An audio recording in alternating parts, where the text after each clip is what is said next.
Indonesia is a heaven of art. Negeri yang melampaui semua ekspektasi. Gugusan pulaunya yang saling membentang dari sudut barat hingga sudut timur, di mana 2/3 luas lautan lebih besar daripada luas daratan, menjadi ciri khas sendiri bagi negara kepulauan terbesar kedua di dunia. Indonesia tanah air beta, pusaka abadi nan jaya.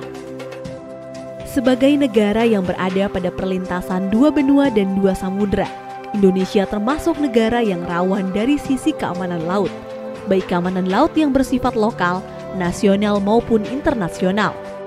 Begitu juga dengan keberadaan pulau-pulau kecil dan terluarnya, yang perlu mendapatkan perhatian karena menjadi tapal batas antar negara tetangga yang sama-sama penting. Menjaga pulau-pulau terdepan yang menjadi teras utama bagi wilayah Indonesia merupakan hal yang sangat penting dan menjadi kewajiban bagi seluruh warga negara Indonesia. Istilahnya saya udah ada jaminan. Hak saya di sini tidak ada yang bisa mengganggu-gugat, tidak ada yang istilah bisa mengusir saya. Alhamdulillah istilahnya saya nyaman berada di dalam rumah saya sendiri.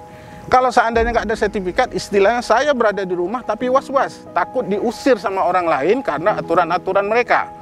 Jadi dengan adanya sertifikat, ada jaminan dari pemerintah, insya Allah ke depan kami merasa nyaman di pulau ini. Jadi alhamdulillah dengan adanya kami di sini, eksistensi kami di sini, pemerintah bisa melakukan semacam pembangunan dan sebagainya. Dan alhamdulillah Pulau Pelampung ini masih tetap bagian dari negara Kesatuan Republik Indonesia. Pemerintah Indonesia secara konsisten terus berupaya menjaga kedaulatan negara dengan melindungi pulau-pulau terluar Indonesia, memberdayakan masyarakat dalam rangka peningkatan kesejahteraan, serta melindungi kelestarian budaya Indonesia melalui sertifikasi tanah masyarakat yang dilakukan Kementerian ATR BPN.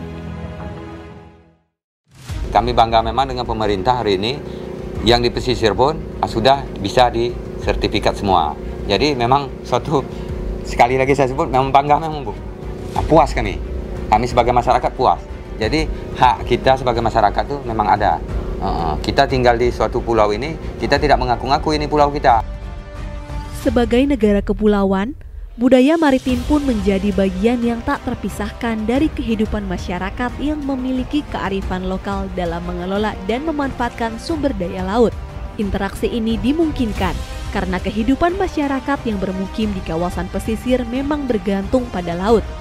Karena kita tinggal di pulau ini sudah berapa turunan, dari di atas kakek kita sudah berapa turunan menetap di sini, jadi kita sudah menyatu. Tapi kalau kita orang pulau dipindahkan ke kota, itu tak akan nyambung. Pemberian hak atas tanah bagi masyarakat pesisir dan masyarakat yang tinggal di atas laut menjadi sangat penting karena terkait dengan eksistensi, kebebasan serta harkat dirinya sebagai warga negara Indonesia. Karena dengan adanya kepemilikan hak atas tanah dapat menjamin kesejahteraan warga negara yang lebih produktif. Menjaga pulau-pulau terdepan bukan hanya sekedar pulaunya saja, namun terdapat pula kebudayaan masyarakat seperti Pulau Penyengat yang memiliki kekayaan berupa peninggalan bangunan budaya Melayu dengan sejuta pesona dan telah ditetapkan sebagai cagar budaya yang harus dijaga kelestariannya karena menjadi bukti bahwasannya di pulau kecil ini roda pemerintahan kerajaan Melayu dijalankan. Kami sangat mengucapkan terima kasih kepada Bapak Presiden Republik Indonesia, kemudian Kementerian BPN, pemerintah Provinsi Kepulauan Riau dan Kota Tanjung Pinang dalam rangka menyelamatkan Pulau Penyengat, dalam rangka melindungi Pulau Penyengat tempat yang bersejarah ini, dalam hal menerbitkan sertifikat kepemilikan bagi masyarakat dan juga tempat-tempat cagar budaya untuk dilindungi. Pemerintah berhasil memenuhi kewajiban administrasi pertanahan dengan sistem informasi spasial dan yuridis, serta mengesahkan hak atas tanah, menciptakan kepastian hukum dan rasa aman. Hingga 17 Agustus 2023, lebih dari 106 juta dari target 126 juta bidang tanah terdaftar di Indonesia melalui skema seperti pendaftaran tanah sistematis lengkap, redistribusi, dan lainnya. Meski demikian, untuk mencapai legalisasi hak atas tanah di seluruh Indonesia pada tahun 2024, perlu mengatasi 4 masalah utama, termasuk legalisasi tanah di wilayah pesisir, penyelesaian konflik agraria pada aset negara, tanah transmigrasi dan redistribusi tanah dari pelepasan kawasan hutan. Diperlukan komitmen lintas sektor, hubungan pusat daerah, dan partisipasi masyarakat guna mengatasi tantangan ini, serta mewujudkan tujuan program strategis nasional reforma agraria.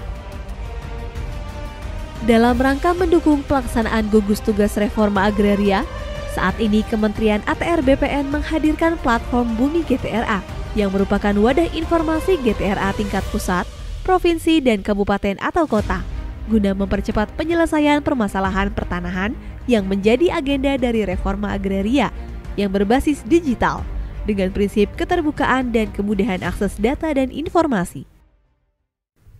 Dalam menyelesaikan semua persoalan reforma agraria, Kementerian ATR BPN tidak dapat berjalan sendiri.